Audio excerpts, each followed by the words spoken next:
જય શ્રી કૃષ્ણ દર્શક મિત્રો, મારી યુટ્યુબ ચેનલ અમૃત વાણીમાં આપ સૌનું હાર્દિક સ્વાગત છે। આજે આપણે આ વિડીયોમાં શ્રીમદ ભગવદ્ ગીતાનો 18મો અધ્યાય મોક્ષ સંન્યાસ યોગનું શ્રવણ અને પઠન કરવાના છીએ। મોક્ષ સંન્યાસ યોગનો અધ્યાય સારાંશ અને તેના મહાત્મ્યના ફળની કથા સાંભળીશું। જો આપને મારો વિડીયો પસંદ આવે તો ચેનલને સબસ્ક્રાઇબ કરો, જેથી નવા આવનારા વિડીયોના નોટિફિકેશન તમને મળતા રહે અને મારા વિડીયો આપ સુધી તુરંત પહોંચી શકે। 18મા અધ્યાયનો સારાંશ। સંન્યાસ અને ત્યાગ બાબતે વધુ જાણવાની જિજ્ઞાસા વ્યક્ત કરતા શ્રી કૃષ્ણએ જણાવ્યું કે ફળની ઈચ્છાથી કરાતા કર્મો ત્યજવા એટલે સંન્યાસ, અને બધા કર્મના ફળની ઈચ્છા ન કરવી અને તેને ત્યાગ કહે છે। કેટલાક પંડિતોનું કહેવું છે કે કર્મ દોષયુક્ત છે, તેથી તેનો ત્યાગ કરવો જોઈએ, જ્યારે કેટલાકનું કહેવું છે કે યજ્ઞ, દાન, તપ એ બધા વિવેકીને સમજૂને પાવન કરનારા છે, તેથી તેનો ત્યાગ કરવો જોઈએ નહીં। ત્યાગ 3 પ્રકારના છે। નહિવત ત્યાગ કરવો એ તામસ કહેવાય છે। શરીરને કષ્ટ પડશે એ ભયથી કર્મ કરવામાં ન આવે તેને રાજસ ત્યાગ કહેવાય છે। કર્મ કરવું કર્તવ્ય છે એવું સમજી આસક્તિ અને ફળનો ત્યાગ કરી કર્મ કરવામાં આવે તેને સાત્વિક ત્યાગ કહેવાય છે। જ્ઞાન, કર્મ અને કર્તાનો ભેદ બતાવી સાત્વિક, રાજસી, તામસી કર્મ દર્શાવ્યું છે। પછી સુખના 3 પ્રકાર બતાવ્યા છે। આરંભમાં ઝેર જેવું લાગતું પણ પરિણામમાં અમૃત જેવું હોય તે સાત્વિક સુખ। વિષયો તથા ઇન્દ્રિયોથી મળતું સુખ આરંભમાં અમૃત લાગે છે તે રાજસ સુખ। આળસ અને નિંદ્રાથી ઉપજેલું પણ પરિણામમાં ભમાવનારું સુખ તેને તામસ કહેલું છે। શામ, દામ, તપ, પવિત્રતા અને જ્ઞાનને એ બ્રાહ્મણના કર્મ। શૌર્ય, તેજ, ધીરજ, ચતુરાઈ, દાન એ ક્ષત્રિયના કર્મ। ખેતી, ગાયોની રક્ષા અને વેપાર એ વૈશ્યના કર્મ, અને સર્વે વર્ણોને તેમના કાર્યોમાં મદદગાર થવું એ શૂદ્રનું કર્મ છે। તું મને સર્વે કર્મોને મારામાં અર્પણ કરી મારામાં પરાયણ થઈ સમભાવ રૂપ બુદ્ધિ યોગનો આશ્રય કરી મારામાં ચિત્તવાળો થા।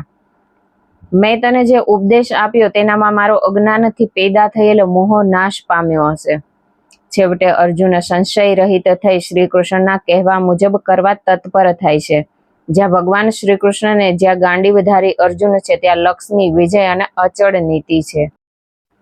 અધ્યાય 18મો મોક્ષ સંન્યાસ યોગ। અર્જુને પૂછ્યું કે હે વાસુદેવ, હે ઋષિકેશ, હું સંન્યાસ અને ત્યાગના તત્વને અલગ અલગ રીતે જાણવા ઈચ્છું છું। શ્રી કૃષ્ણએ જવાબ આપ્યો કે હે અર્જુન, ફળની ઈચ્છાથી કરાતા કર્મો ત્યજવા એટલે સંન્યાસ એવું જ્ઞાની લોકો કહે છે, અને બધા કર્મના ફળની ઈચ્છા ન કરવી તેને ત્યાગ કહે છે। કેટલાક પંડિતોનું કહેવું છે કે કર્મ દોષ યુક્ત છે, તેથી તેનો ત્યાગ કરવો જોઈએ, જ્યારે કેટલાકનું કહેવું છે કે યજ્ઞ, દાન, તપ કે કર્મનો ક્યારે પણ ત્યાગ ન કરવો। હે અર્જુન, ત્યાગ 3 પ્રકારના છે। આસક્તિનો ત્યાગ કરીને યજ્ઞ, દાન અને તપના કર્મ કરવા એ શ્રેષ્ઠ છે। નિત્ય કર્મોનો ત્યાગ એ યોગ્ય નથી, તેનો નહિવત ત્યાગ કરવો તે તામસ ત્યાગ કહેવાય છે। શરીરને કષ્ટ પડશે તે ભયથી કર્મ ન કરવામાં આવે તેને રાજસ ત્યાગ કહેવાય છે। કર્મ કરવું તે કર્તવ્ય છે એવું સમજી આસક્તિને ફળનો ત્યાગ કરી કર્મ કરવામાં આવે છે તેને સાત્વિક ત્યાગ કહેવાય છે। જે ફળની આશા રાખ્યા વગર કર્મ કરે તે જ સાચો ત્યાગી છે, કેમ કે તેને કર્મફળ ભોગવવા પડતા નથી। સાંખ્ય સિદ્ધાંતમાં સર્વે કર્મોની ઉત્પત્તિ માટેના 5 કારણો કહેલા છે। તે દેશ, કાળ, કર્તા, જુદા જુદા સાધન, જુદી જુદી ક્રિયાઓ અને દેવ, જેના અંતઃકરણમાં સહભાવ નથી ને જેની બુદ્ધિ કર્મમાં લેપાતી નથી, તે પાપથી બંધાતો નથી।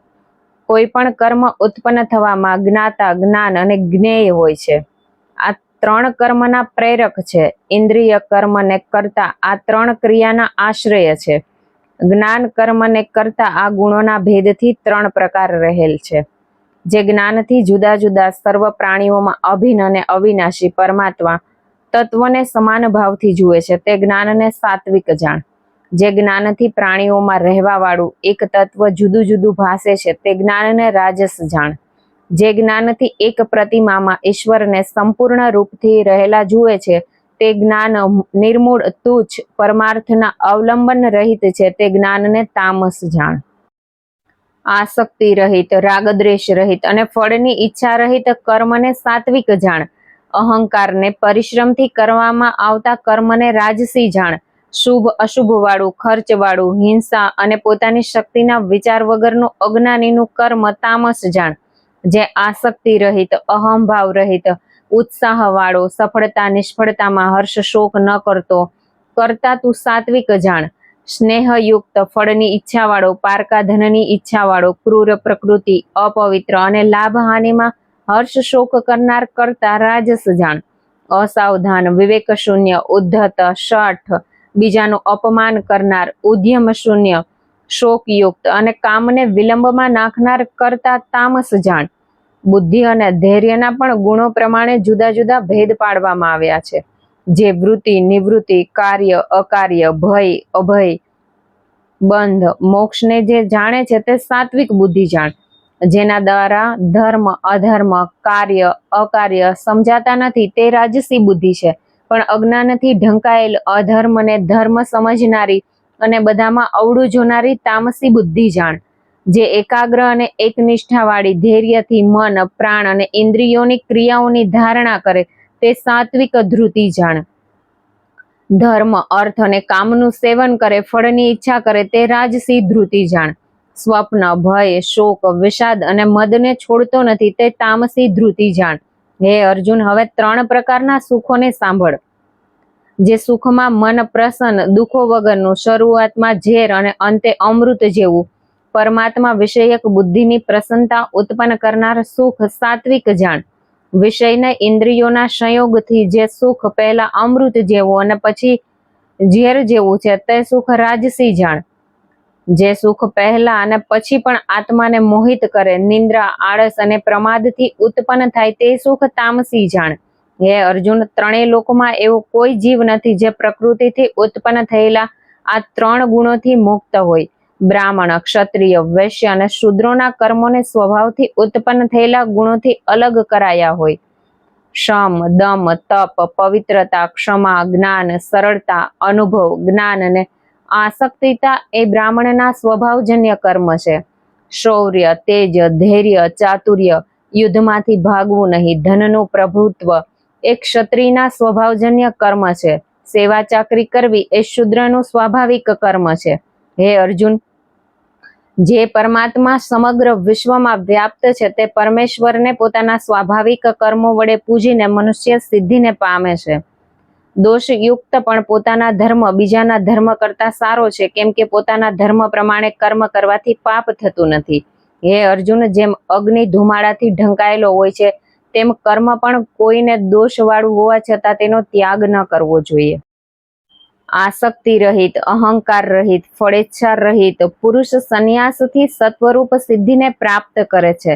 સિદ્ધિ પ્રાપ્ત થવાથી બ્રહ્મ પ્રાપ્તિ મેળવવાનો ઉપાય સાંભળ.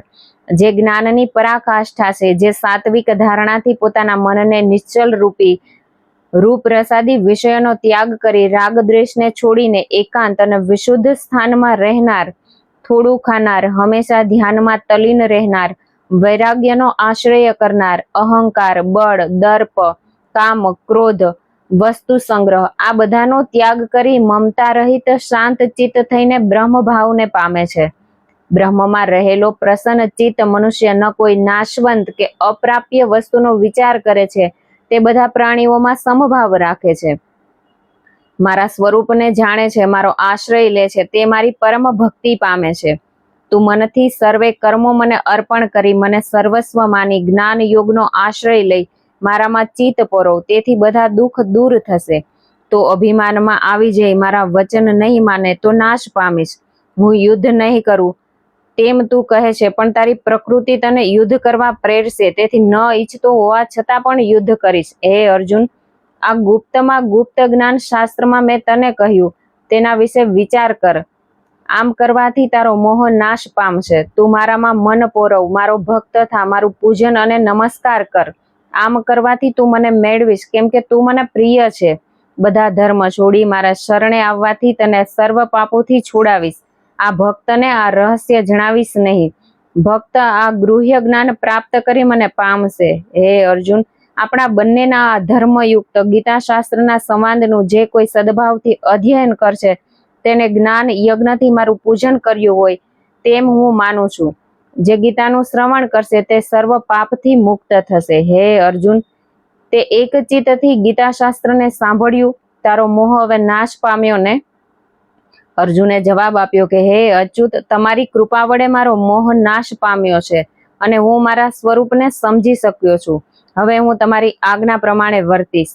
આ સમયે સંજય ધૃતરાષ્ટ્રને કહેવા લાગ્યો કે હે રાજન, શ્રી કૃષ્ણને અર્જુન વચ્ચેના સંવાદને શ્રી વ્યાસજીની કૃપાથી મેં સાંભળ્યો છે. આ સંવાદને સંભાળીને હું વારંવાર હર્ષ પામું છું. હે રાજન, પાંડવોના પક્ષમાં યોગેશ્વર શ્રી કૃષ્ણ અને ગાંડીવધારી અર્જુન છે.